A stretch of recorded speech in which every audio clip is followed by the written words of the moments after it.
Dites ce que vous voulez, mais sachez-le, les élections n'ont jamais été sincères au Cameroun. Ça également, vous ne pouvez pas le démentir. Ça, c'est une rengaine. Aujourd'hui, alors, c'est une rengaine de votre point de vue. Voilà, je vous donne donc rendez-vous tout simplement aux prochaines consultations. Monsieur Ango, oui, comme je viens de le dire, vous avez, de mon modeste point de vue, montré que vous n'aviez pas véritablement de conviction. Avant la présidentielle, vous êtes pratiquement passé entre d'un candidat à un autre, 3 candidats. Vous avez dit que c'est vous qui avez fait le projet politique de M. Cabral Libi. Après, vous êtes retrouvé chez M. Akere Mouna. Après, vous êtes retrouvé chez le pasteur Ndifor. Moins d'un an ou un an pratiquement après les élections, vous êtes chez M. Kamto. Je suppose qu'à la prochaine, aux prochaines sénatoriales, vous serez peut-être au SDF, que vous finirez, je l'espère, au RDPC. Donc, de ce point de vue, au niveau où moi j'évolue, lorsque on voit des gens comme ça, on considère qu'il n'a pas de conviction.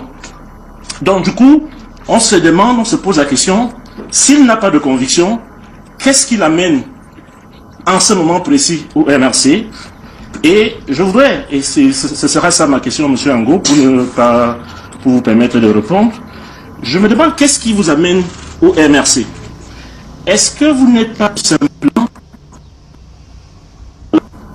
je pèse les mots, un collabo d'une idéologie funeste, sulfureuse, ethniciste, qui a été engagée par Maurice Kamto au Conseil constitutionnel, lorsqu'il demande s'il doit faire un concours pour être Boulou, lorsque le ministre Ouna lui demande qu'est-ce que Boulou et Bamileke viennent faire ici, et lorsque ce discours est pris en relais par un certain Ngana, qui multiplie des postes anti-Boulou, y compris appelés au génocide des Boulou, et qui, quelques jours avant que vous rejoigniez le MRC, dit « Je cherche un Boulou qui va aller parler au Boulou. » Dans ma conception, est-ce que vous n'êtes pas ce Boulou-là?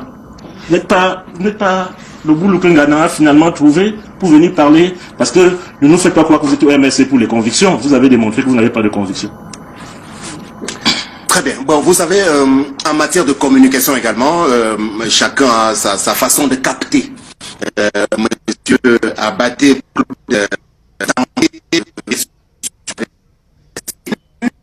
tente de dissiper cette image.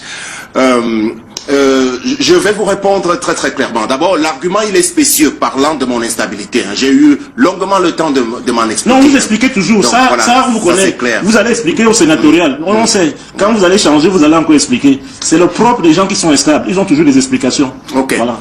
Je peux continuer. Voilà, tout à fait. Très bien.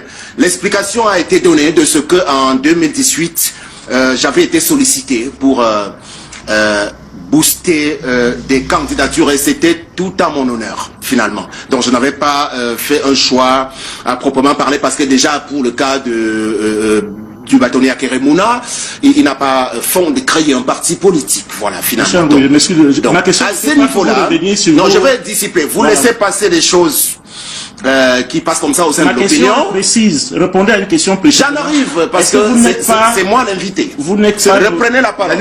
Daniel Abaté, c'est une réponse. Après, on appréciera. Est-ce que... Oui, mais dans un duel, je ne suis pas obligé d'accepter... Oui, mais c'est une réponse. On va lui donner au moins, on va lui laisser la latitude de répondre. Voilà. Même si sa réponse n'est pas de votre goût, on constatera que c'est sa réponse. Mais s'il ne répond pas avant, on ne pourra pas constater. Donc, il répond donc directement à la question. Ok, très bien. Votre question qui parle d'un défaut de conviction, parce que c'est d'abord de la roublardise, telle que je parlais tout à l'heure. Les convictions, lorsqu'elles sont très clairement exprimées, il faut qu'elles soient captées par vous. Donc dans la première partie, je pense que vous n'avez pas été attentif parce que vous êtes arrivé d'ailleurs un peu plus en retard. Donc il y aura un replay, vous allez voir ce que j'ai eu à dire par rapport à l'idéologie. Et vous constatez que mon enjeu a commencé à vous faire transpirer. Voilà, donc, maintenant, sur votre question, vous parlez de collabo. Alors, bon, c'est un mot un peu bien fort. Ça suppose qu'il y a eu des contacts. Non, cher monsieur, vous ne... Bon, alors, moi, je sais quand même, d'ailleurs, que vous êtes coutumier de... vous avez vogué dans les marécages. Moi, je ne vais pas vous suivre là-dedans. Vous ne pouvez pas estimer que j'ai eu un contact, que ce soit avec Monsieur Patrice Nganan, que je ne connais ni d'Adam ni d'Ève, aucun contact, aucune corrélation. J'ai même découvert par la suite, effectivement, le poste qu'il a fait, bien plus tard. Et vous adhérez Même à la suite de son poste. le président Maurice Kamto n'a jamais été en contact avec le personnage que je suis. Lorsque j'adhère, je vais donc vous dire qu'il existe encore, cher monsieur, des Camerounais qui peuvent aller prendre leur carte pour simplement répondre à une volonté populaire, pour ne pas s'attarder sur les petits avantages qu'on leur promet. Alors, je vais donc aller un peu plus loin. J'ai évoqué le cas de l'UNDP. Est-ce que vous savez ce qui aurait bien pu me revenir? Pas nous perdre dans la rhétorique. Répondez aux questions. Répondez à la question que je vous avez donc parlé de collaboration. Reprenez la parole alors. Ok. Non, vous pouvez me le cadrer comme je n'ai pas compris. Je vous ai répondu, je vous ai posé une question précise. Monsieur Nganan, quelque temps avant que vous rejoigniez le MRC, disait et a dit et a publié. Et je vous ai donc répondu que je n'ai pas été au courant de ce qu'a dit monsieur Nganan. Mais ça ne me concerne rien du tout. Je répète la question comme je l'ai entendu. Est-ce que, si c'est bien, et vous me corrigerez, si c'est pas ça le sens de la question, est-ce que vous ne serez pas le boulot de service au MRC? C'est bien cela? De monsieur Nganan, parce que je ne peux pas accuser le MRC dans ce un problème avec monsieur Nganan. C'est clair. De monsieur Nganan. Ok. Alors, non, c'est insultant de me réduire à un personnage. Vous voyez l'engagement que je prends pour des millions de gens. Vous me ramenez à un personnage contre qui vous avez des combats. Nous avons la réponse. Voilà. Donc, moi, je ne joue pas à ce jeu. Est-ce qu'on peut passer à une autre question? Non. Vous faites de la malhonnêteté intellectuelle. Vous n'avez non. Je vais vous répondre sur mes véritables raisons. Vous n'avez été qu'au service des gens, hein. Vous vendez, vous n'avez pas d'idéologie. Vous passez à 3 candidats avant les élections. Croyez-moi. C'est l'argument que vous trouvez à me remettre sur la table. Ça fait pas sérieux. Vous ne trouvez pas que ça fait pas sérieux? Restez dessus si vous voulez. L'élection présidentielle, c'est un moment fort dans la vie d'une nation. On ne peut pas suivre des candidats au gré de la direction du vent. Vous êtes d'accord avec moi? Vous devez avoir des convictions profondes qui vous rapprochent des candidats de tel ou tel parti.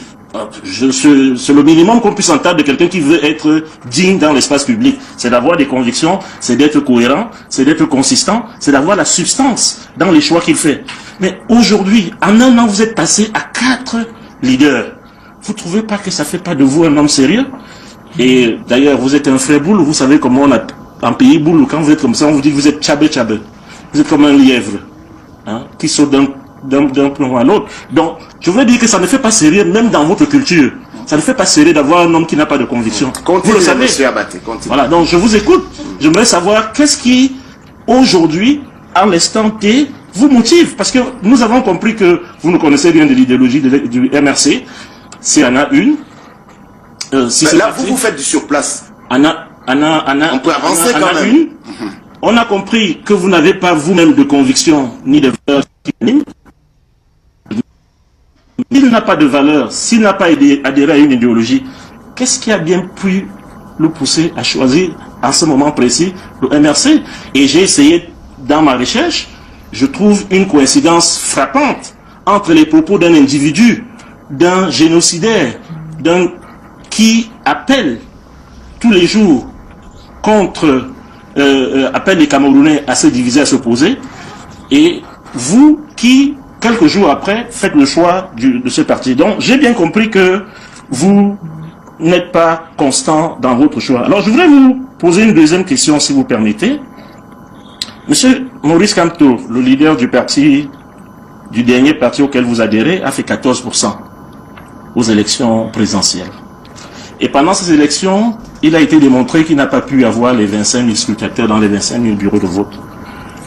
Sur quelle conviction, alors que la liste électorale n'a pas véritablement bougé de quelques centaines de milliers tout au plus, comment vous pouvez aujourd'hui penser que le MRC, moins d'un an ou un an tout au plus après l'élection présidentielle, peut renverser la vapeur, puisque c'est le même corps électoral pratiquement qui va aller voter? Vous pensez que les gens qui ont voté le président Biya à 71% vont en un an basculer parce qu'on a vu votre candidat agiter ici ou là des foules dont on se pose d'ailleurs des questions, et vous qui êtes bien placé, vous qui amenez des charters à Ebolova, vous pensez que qu'est-ce qui peut faire que au bout d'un an ou en un an, ce corps électoral est changé, lui qui a voté le président Biya pour le projet de société pour les 7 prochaines années, vous pensez que par quelle entourloupe vous allez amener ce corps électoral à voter pour vous? Très bien. Monsieur Rodrigue Tongué, il faut bien qu'on se convienne pour la suite, parce que Monsieur Abaté rend le débat pénible. D'abord, il a de la peine à bien articuler, mais maintenant, il veut confisquer la parole. D'abord, il a entourloupé. Vous voyez, il recommence. Alors, il a entourloupé sur la première question, il passe à la deuxième. Monsieur, vous faites une fixation avec Monsieur Ngana, c'est votre problème entre vous et lui. Je n'ai rien à voir. Sachez qu'il y a encore des gens qui peuvent pas aux attaques personnelles, avoir... parce que vous n'avez pas... Permettons, voilà, il vous écoutait religieusement. Presque.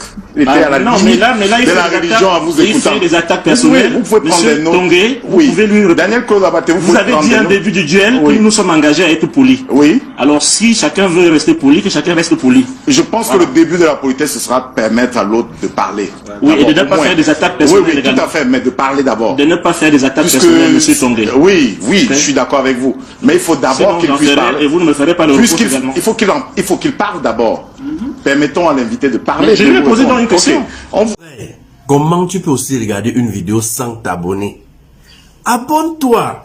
Surtout clique sur la cloche de notification. Ça, c'est la page de Buzz. Si tu veux être au courant des buzz et toutes les actualités au 237, abonne-toi et clique sur la cloche de notification. Partage aussi pour m'encourager. Surtout, si tu as quelque chose à dire, papa, lâche un commentaire.